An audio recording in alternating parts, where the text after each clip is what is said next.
Empaths have frequently been depicted in the media as a kind of real-life superhero. Their ability to feel what others feel means they have a very high social tolerance and a strong drive to help or save people. To top it off, compassion and affection actively flow from them, which makes narcissists their customized predators. The narcissist's voracious need to feed is bottomless. They're custom made to trap and hold on to empaths, draining them and never giving them back. The empath believes they're providing compassion like a safety blanket, when in reality, the narcissist is using that same compassion as an anchor for their hooks. Dislodging and escaping those hooks requires shattering illusions about the narcissist and revealing the faults inherent to the source of empathic behaviors. So grab a glass of water as some hard to swallow pills are being served. Doesn't taste great, but they're good for you. Number 1, narcissists will never fulfill the covert contract. Here's the hard truth. On some level, we all do things for some sort of self-benefit. A holy person fasts to reach a higher plane of consciousness. Giving to charity feels good because we're helping others. And empaths give goodness to get goodness. That's their covert contract. Never heard of that? Well, you wouldn't have, as being unspoken is the nature of the covert contract. It also fuels the hamster wheel of resentment. The contract is an implicit expectation that giving emotionally earns a return of fulfilled emotional needs. Admitting the expectation is a breach of contract, the empath perceiving themselves selfish and defective. So when they don't get their needs met, they ramp up the output, assuming they haven't earned the return, all the while silently feeling hurt, worthless, and resentful. Unspoken expectation is frustrating for anyone. With a narcissist, it's a disaster. To provide any return, you have to care about the other person, and narcissists don't. They see others as mere feeding troughs, and if a regular person is a snack, an empath is a catered all-you-can-eat buffet. To leave the wheel, the empath might need to admit their underlying beliefs, face themselves, learn that they are absolutely in their right to enforce their boundaries, and ask for what they need, while stating it kindly and respectfully, of course. Number 2, you can't save someone who doesn't want it. Empaths want to help, improve, and save people.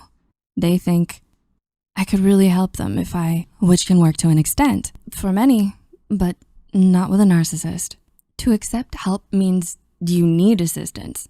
Assistance is needed because there's something that needs to change.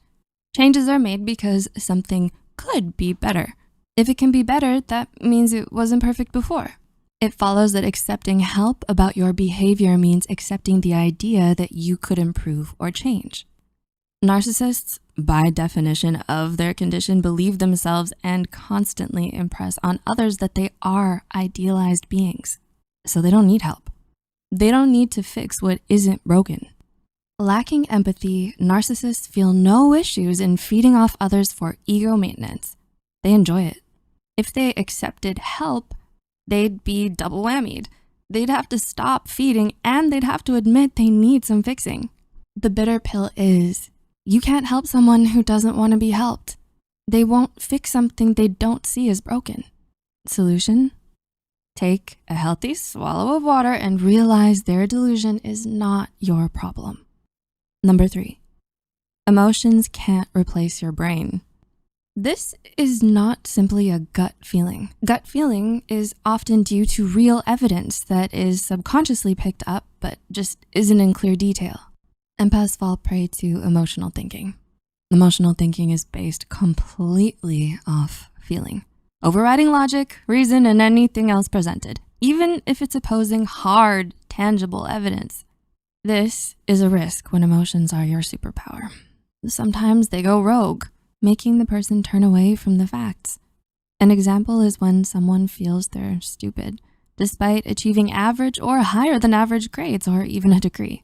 Like any predator, narcissists sniff out the opportunity, knowing that empaths tend to choose emotion over evidence. They're set up as easy prey to fool and trap. The narcissist simply overwhelms the empath's compassion trigger. The empath, who is completely unquestioning of their emotional thinking, can disregard any and all other abuses and signs to help or care for the poor victim. Any questioning and the narcissist cranks the dial on the heartstring puller, steering the empath away from outside wisdoms or truths. To break free, the empath needs to value their mind and to ask questions. They have a right to know. Number 4, narcissists are disordered and morally bankrupt.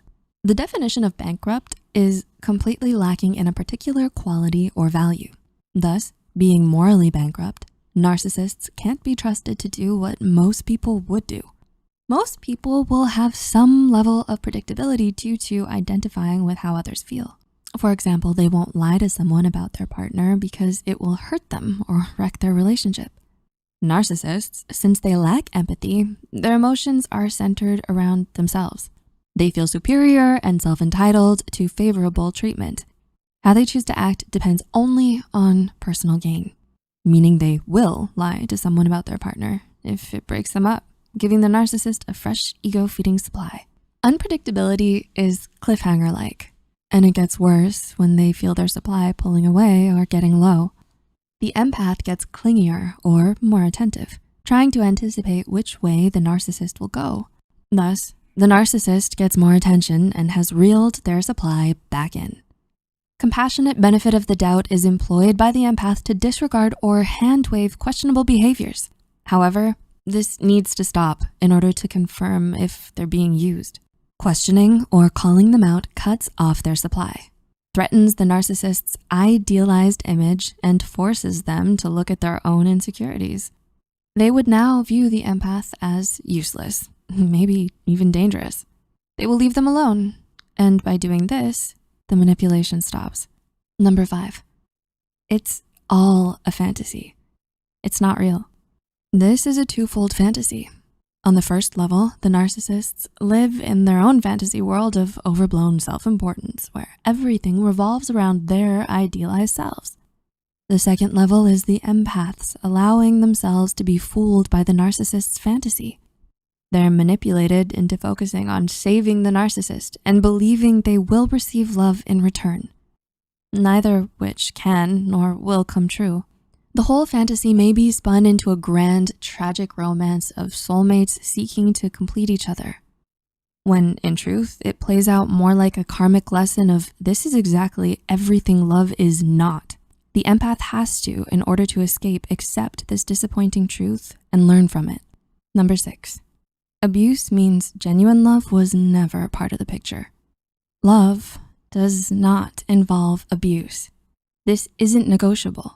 Abuse means this isn't an accident or a single bad day. It's a pattern of repeated, purposeful, conscious garbage treatment over time.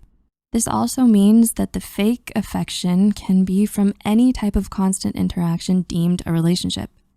It could be romantic, familial, or even that coworker who does you a solid. If there is a habitual pattern of abusive or denigrating behavior, they are devoid of emotional empathy. The bitter pill here, it's one many of us non-narcissists have a hard time with, empath or not. The truth is that no matter how nice the narcissist was at the beginning of the relationship or even after a fight, they never loved their partner. This is so emotionally, psychologically unbelievable that the empath is grasping at shreds of reason, saying that surely some of it was real, or it was real before something went wrong. Hard fact is, narcissism isn't a part-time deal. The whole thing was a purposefully built illusion. Every single thing they did or said was with the cold, singular purpose of keeping the ego meal train running. Getting past this and out of the narcissist's clutches means accepting that time lost can't be retrieved or retconned into something true. They need to value their future. Stop letting it be drained and wasted by the narcissist. Their best option is to cut off the supply and walk.